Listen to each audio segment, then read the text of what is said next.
356 BC, Pella, Macedonia. The air in the palace is thick, not just with the summer heat, but with a destiny that would reshape the map of the known world. Tonight, a child is born, but he isn't just a prince. According to his mother, Olympias, he is the son of Zeus himself. You have to understand the world Alexander stepped into. Macedonia wasn't the glorious center of the world back then. It was seen by the Greeks as a backwater kingdom of barbarians.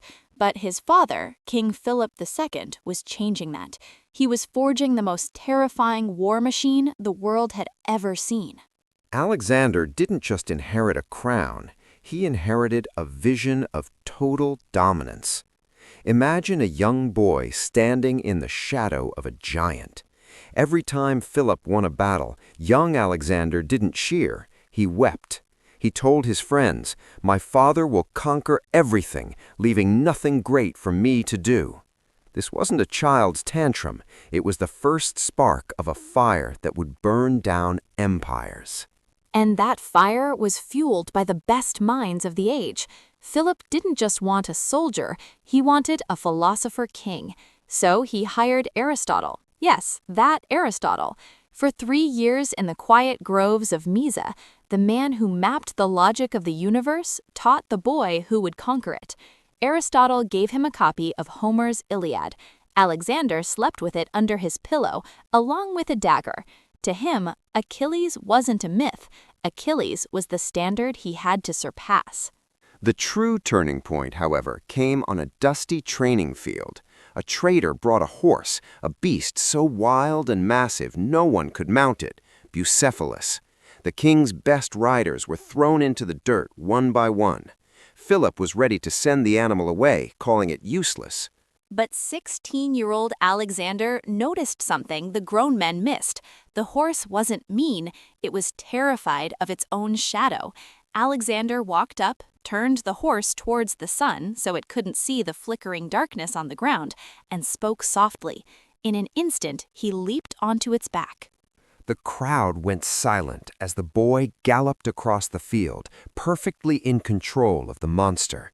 When he dismounted, Philip, a man not known for sentiment, had tears in his eyes. He kissed the boy and said, "My son, seek thee out a kingdom worthy of thyself, for Macedonia is too little for thee." Those words were a prophecy, but the path wasn't easy. The relationship between father and son was a toxic mix of admiration and rivalry. When Philip married a new Macedonian wife, threatening Alexander's claim to the throne, a drunken brawl nearly ended in blood. Alexander shouted at his father, mocking him for stumbling.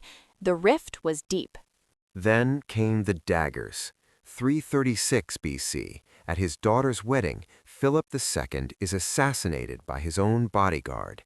In the chaos of the palace, the 20-year-old Alexander doesn't hesitate. He seizes the throne, eliminates his rivals, and stands before the battle-hardened Macedonian army. He was young, unproven, and surrounded by enemies, but he had his father's phalanx, Aristotle's mind, and a mother who told him he was a god. The cub was gone. The lion was ready to hunt. The dream of his father was to unite Greece. Alexander's dream, to own the horizon. The year is 334 BC. The Hellespont, the narrow straits separating Europe from Asia. A massive fleet of 300 ships cuts through the turquoise water. At the prow of the lead galley stands a 21-year-old king. He isn't looking back at Greece. His eyes are fixed on the horizon of the Persian Empire, a titan that has loomed over the world for 2 centuries. This was the ultimate gamble. Alexander was leaving behind a bankrupt treasury and a restless Greece. He crossed into Asia with only 30,000 infantry and 5,000 cavalry. To put that in perspective, he was invading an empire that could summon armies in the hundreds of thousands. But Alexander didn't want a diplomatic solution. He wanted a total takeover. As his ship neared the Trojan shore, Alexander did something that defined his entire reign. He took a heavy spear and hurled it with all his might into the Asian soil. As the bronze tip bit into the earth, he leaped into the surf and declared, "I accept Asia from the gods as a land won by the spear." He was a master of propaganda. His first stop wasn't a military outpost, it was the ruins of Troy. He traded his own armor for a sacred shield said to belong to Achilles. He wanted the world and his soldiers to believe that this wasn't just a war, it was an epic poem come to life. He was the new Achilles, and the great king Darius was his target. But the Persians weren't just waiting to be conquered. At the river Granicus, the Persian satraps gathered their forces. They held the high ground on the opposite bank. Alexander's generals, including the veteran Parmenion, urged caution. "Wait for the morning," they said. "The river is too deep, the banks too steep." Alexander's response? "I should be disgraced if after crossing the Hellespont I should be afraid of a little stream." He didn't wait. In the late afternoon sun, he led his companion cavalry directly into the water. It was a chaotic, bloody mess. The splashing of horses, the clashing of steel, and Alexander's white-plumed helmet bobbing in the thick of the fight. He nearly died that day. A Persian noble swung a battle axe, shearing off part of Alexander's helmet and preparing for a killing blow. Only the quick blade of Cletus the Black, who severed the Persian's arm mid-swing, saved the young king's life. That victory at Granicus shattered the illusion of Persian invincibility.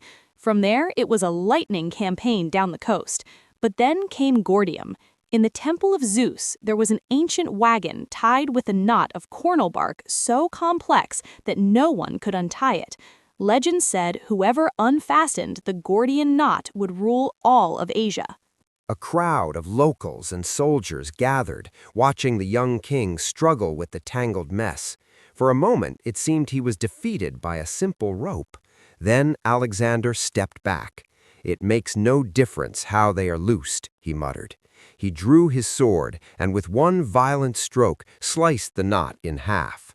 It was a message to the world. Alexander doesn't play by your rules. He creates his own. But the real test was coming. Darius III, the king of kings, was finally moving. At a place called Issus, the two men would finally meet.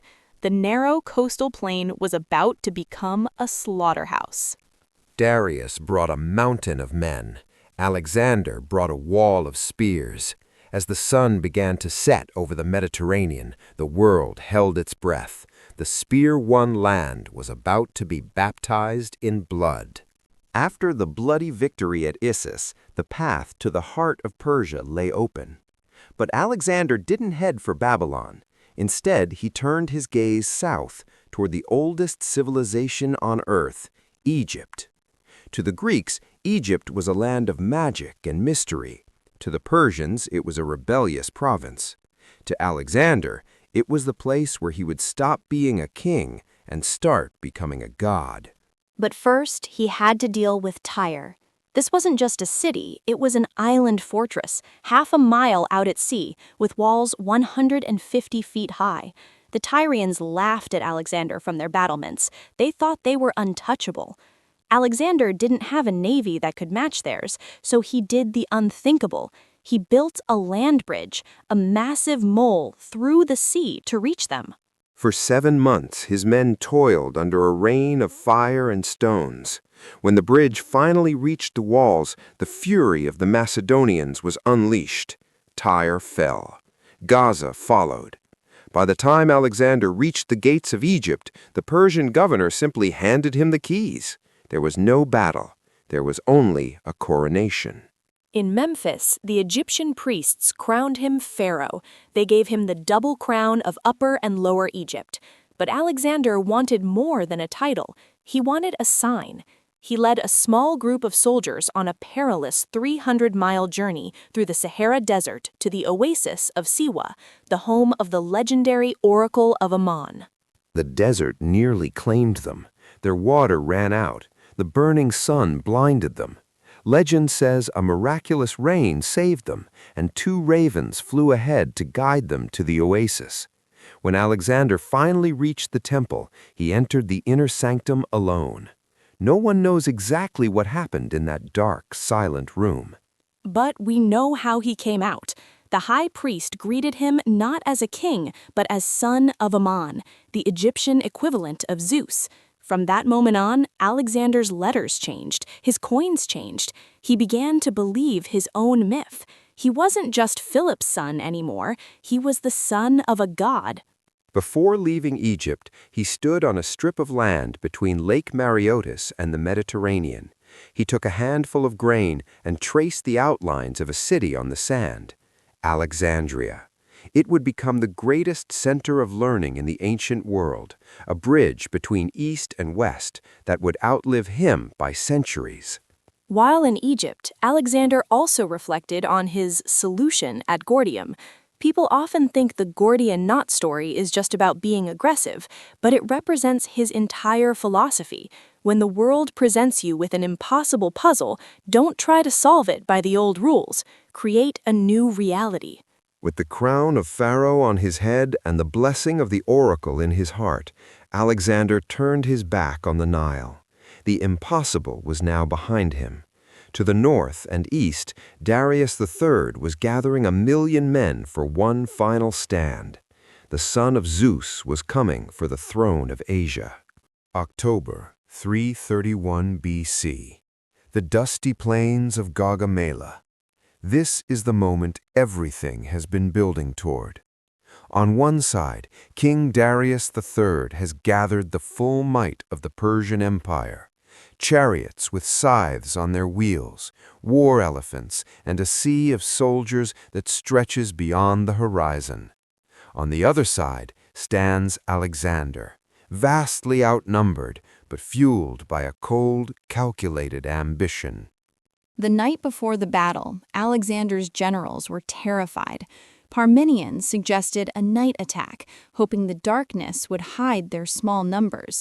But Alexander famously refused, saying, "I will not steal my victory." He slept soundly that night, while the Persian army stayed awake, gripped by the fear of an attack that never came. By morning, the Persians were exhausted. Alexander was revitalized. The battle was a masterpiece of tactical genius. Alexander waited for the perfect gap to open in the Persian line. When it did, he formed his cavalry into a giant wedge and charged directly at Darius himself. Seeing the son of Zeus thundering toward him, the great king lost his nerve. Darius turned his chariot and fled, leaving his army and his empire to collapse behind him. With the Persian army shattered, the gates of the world's greatest cities swung open. Babylon fell without a fight. Susa surrendered its mountain of gold. But Alexander's eyes were set on the spiritual heart of Persia, Persepolis. It was the most beautiful city on earth, a symbol of 2 centuries of Achaemenid glory. What happened next is one of history's greatest debates. After months of celebration in Persepolis, a massive fire broke out. Some say it was a drunken accident. Others claim it was a calculated act of revenge, a tit-for-tat for the Persians burning Athens 150 years earlier. Imagine the scene, the sky turning orange as the cedar wood ceilings of the great palaces collapsed. Millions of dollars in gold were carried away on the backs of 20,000 mules and 5,000 camels.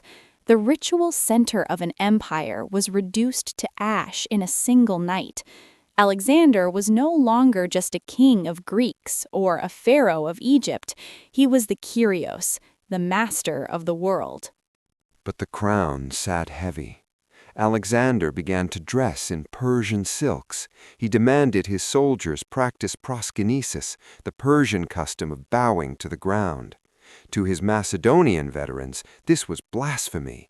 They didn't want to bow to a god. They wanted to drink with their commander. The hunt for Darius finally ended in a lonely wagon on a dusty road. But it wasn't Alexander who killed him. Darius was betrayed and stabbed by his own satrap, Bessus. When Alexander found the body of his rival, he didn't gloat. He covered the great king with his own cloak and ordered a royal funeral. The old world was dead. The Persian throne was empty, and as Alexander sat upon it, he realized that conquering an empire was easy. Ruling it, while your own men began to hate you, would be the real war. By 327 BC, the Persian Empire was a memory. Alexander had conquered everything from the Nile to the Hindu Kush, but for the son of Zeus, the horizon was a taunt. He believed that just beyond the mountains of India lay the outer ocean, the edge of the world. He wanted to stand at the end of the earth and look out into the void. But India was unlike anything the Macedonians had ever seen. The heat was suffocating, the jungles were impenetrable, and for the first time they faced a nightmare in the flesh, the war elephants of King Porus. At the Battle of the Hydaspes, Alexander faced 200 of these living mountains. The river ran red, and though Alexander won, the cost was devastating. He lost his beloved horse, Bucephalus, his companion of nearly 20 years. After the battle, Alexander gave the order to march further east. He wanted the Ganges. He wanted more. But then the impossible happened. Not an enemy army, but his own men finally broke. At the Hyphasis River, under a torrential monsoon that had lasted 70 days, the Macedonian army sat down in the mud and refused to move. It was a mutiny of exhaustion. These men had marched 11,000 miles. Their armor was battered, their clothes were rags, and they missed their families. Alexander locked himself in his tent for 3 days, fuming, waiting for them to change their minds. But the silence from the camp was deafening. For the first time in his life, the man who conquered the world was defeated by his own people. It was a mutiny of exhaustion. These men had marched 11,000 miles. Their armor was battered, their clothes were rags, and they missed their families. Alexander locked himself in his tent for 3 days, fuming, waiting for them to change their minds. But the silence from the camp was deafening. For the first time in his life, the man who conquered the world was defeated by his own people.